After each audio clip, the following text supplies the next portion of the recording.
Master of Sass, the Royal Blacksmiths. Irene woke up early as usual and got dressed. She quietly snuck into Sensei's room and took the little gong that had woken the guys up that first morning on the ship. Holding back her snickers, she hurried to the boys' room and carefully opened the door. They were all still asleep. With a wide grin, Irene started banging on the gong as hard as she could. "Evil doesn't sleep, and neither should you," she shouted.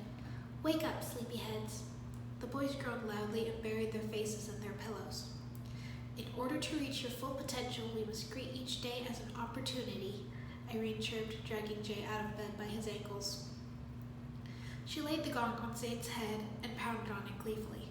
Zane started awake with a yell, and Irene quickly backed out of reach. "Why would you do this? Why?" Jay whined. Irene grinned at him. "If I'm the chaotic one in my family's prophecy, may as well embrace it," she said. Kai glared at her. "Also, we need to get moving and find those fang blades," she added quickly. "Yesterday was fun, but it's time to get to work." She started to leave, then turned around and banged the gong one more time. She ran before they could try to strangle her or something. Up in the bridge, they were all staring at a holographic image of a fang blade. "Though they got the first one, there are 3 more, and we just need one to stop Pythor. They have a map, and we don't, so the question remains, how are we going to find them first?" Nia asked. "I still can't get over the fact that you were the mysterious samurai," Jay said. "Is anyone else blown away like I am?" He looked so excited. "We're over that. Can we move on?" Kai said crankily. "Ooh, someone's a little hot under the collar," Jay teased. "It appears his impatience is because he has not found inner peace and unlocked his full potential like you, Irene, and I have, Jay," Zane observed. "Great observation, Mr. Roboto, but Cole hasn't found it either," Kai grouched. "I got it!" Cole shouted. "You've unlocked it?" Kai said in disbelief. "Oh, why am I the only one?" he shrieked. Irene laughed. "No, I figured out where I recognize the fang blade from," Cole said, running out of the room. "I have a picture of it." He soon came back with a photo album in his hands. Kai looked relieved that he wasn't the only one who hadn't unlocked his true potential yet. Cole put the album on the table and opened it up, revealing an image of a trophy. The others crowded around to see. Jay snatched it and held it up. "Oh, that's it," he said. "Back where I grew up, there's this pretty big competition where every year the winner gets the Blade Cup," Cole explained. "My dad's won it multiple times." "You never told us your dad was an accomplished athlete," Zane said. Irene tilted her head. "What sport?" she asked.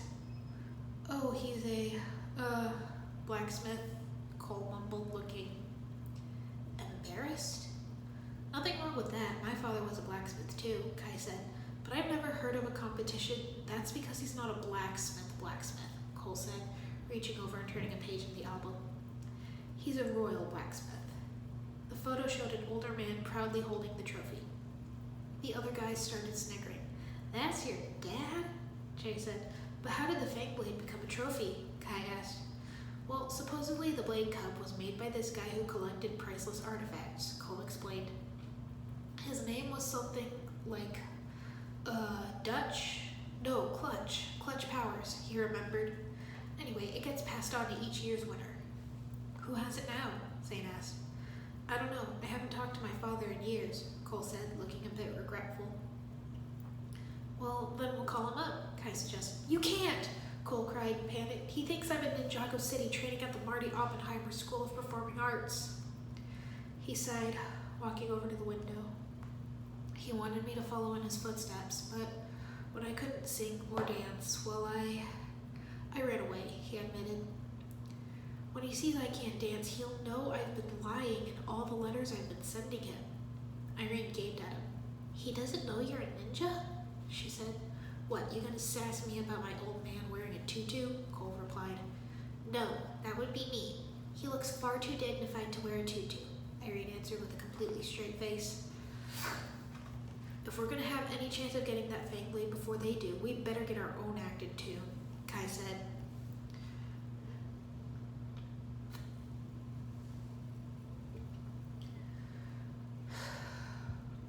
The ninja all jumped over the side of the ship, summoning their vehicles. As usual, Irene was riding with Cole. They landed, and Cole opened the case he'd brought for their weapons. His scythe was already in it. "All right, hand him over," he said. But no mortal shall possess all four," Jay chuckled as he put his nunchucks in. "Very funny," Cole said. "You want to remind me again why we can't keep our weapons?" Kai asked as he put his sword in. Cole closed the case. "I told you, my dad can't find out I'm a ninja, and I don't feel like making up excuses why I'm carrying a giant scythe around with me," he said. "You could tell him you got a role in a musical as the Grim Reaper," Irene suggested with a grin. The others snickered. Cole stuck his tongue out at her. "Just remember the plan. We find out who has the Fangblade trophy, we snatch it, and then we get the heck out of town." He started to knock on the door of his father's house. At Cole's insistence, they didn't dress like ninja. The guys were dressed in jeans and hoodies of their respective colors. Irene wore a long-sleeved black shirt under a purple t-shirt and a knee-length blue skirt over black leggings. She had pink sneakers and an indigo hoodie tied around her waist. As Cole knocked, a voice called, "Just a moment." The door opened to reveal Cole's father, Lou. "Hey, Dad, how long has it been?" Cole greeted. "What, you too good for the doorbell?" Lou answered, slamming the door. "Use the bell, son," Lou called from behind the closed door. Irene reached over and pressed it. "Welcome," the doorbell sang, and Lou opened the door again. "Come on in, son, it's been forever," he exclaimed, hugging Cole. His gaze turned to the others. "What did you bring, a quartet?" "Quintet, actually," Irene said smoothly. "They wanted a female voice to balance them out." Lou ushered them all inside his home. Come in, I've got a kettle of lemon honey tea on the stove right now," he said, leading them all to the living room. They were all sitting on the couch. Lou had turned on the phonograph, and quiet ragtime music filled the room. Irene thought the general atmosphere was pleasant as she sipped her tea. "Did my son tell you I broke my foot?"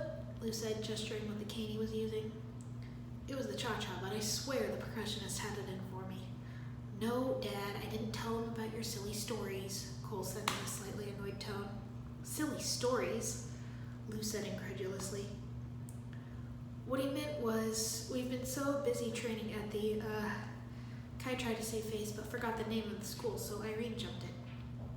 "We've been rather occupied with our studies at the Marty Oppenheimer School of Performing Arts," she said, the light slipping off her tongue like honey. "It is much more difficult than any of us anticipated," Zane added, catching on. "See, we have this final research paper we're doing on the history of Ninjago talent, and what we really wanted to know was how can we get our hands on the Blade Cup?" Cole asked. Lou took a sip of his tea and pointed his cane at them. "You're talking about getting your hands on the Blade Cup, the most prized and heavily guarded award in all of Ninjago, the symbol of excellence and harmony and grace," he monologued.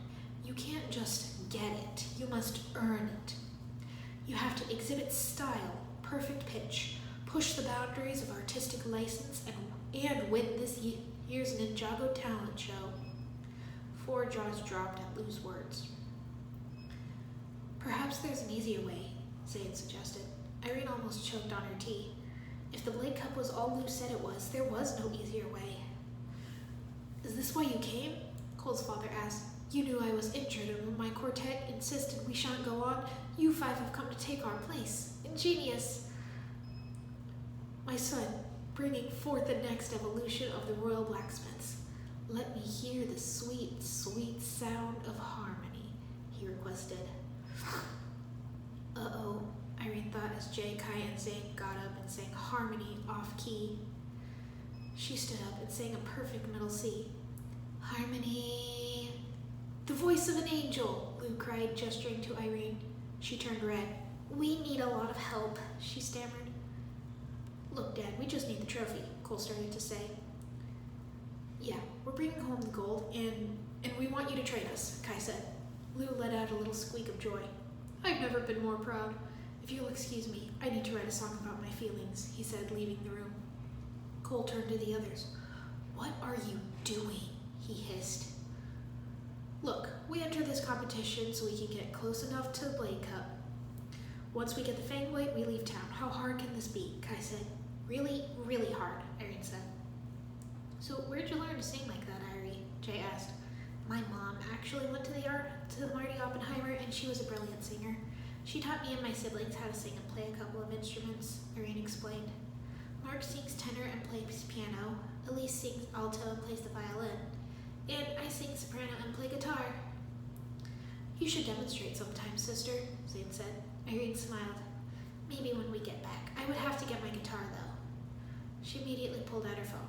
I'm calling my mom. The whole family is going to want to watch us perform.